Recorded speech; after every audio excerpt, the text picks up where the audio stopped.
কে বলেছে বলুন তো পাতুরি বানাতে গেলে কলা পাতা, লাউ পাতা, পুঁই পাতা লাগে?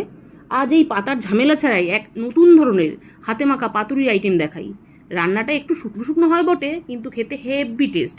আর খরচ একেবারে সাধ্যের মধ্যে।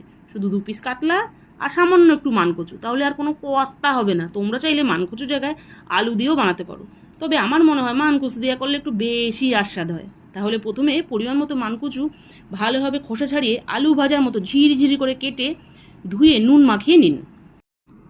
এবার ফ্রিজ থেকে 2 পিস রুই বার করুন আর ছোটো ছোটো করে কেটে নুন হলুদ মাখিয়ে নিন। হলো? এবার একটা পাত্রের মধ্যে কুচনো কচু, একে একে পেঁয়াজ কুচি, টমেটো কুচি, পরিমাণ মতো নুন, হলুদ আর লঙ্কার গুঁড়ো, কাঁচা সর্ষের তেল দিয়ে ভালোভাবে মেখে তারপর কেটে রাখা রুই মাছের পিসগুলো আর রসুন কাঁচা লঙ্কা বাটা দিয়ে খুব ভালোভাবে মেখে নিলাম।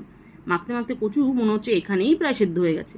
এরপর প্যানে বেশ খানিকটা তেল দিয়ে, তেল গরম হলে কালো জিরে ফোড়ন দিয়ে মেখে রাখা মাছ আর কচু দিয়ে একবার নেড়ে চেড়ে চাপা ঢাকা দিয়ে দিলাম। কিছুক্ষণ পর ঢাকনা সরতে সেন্ট পুরো ঘরময়।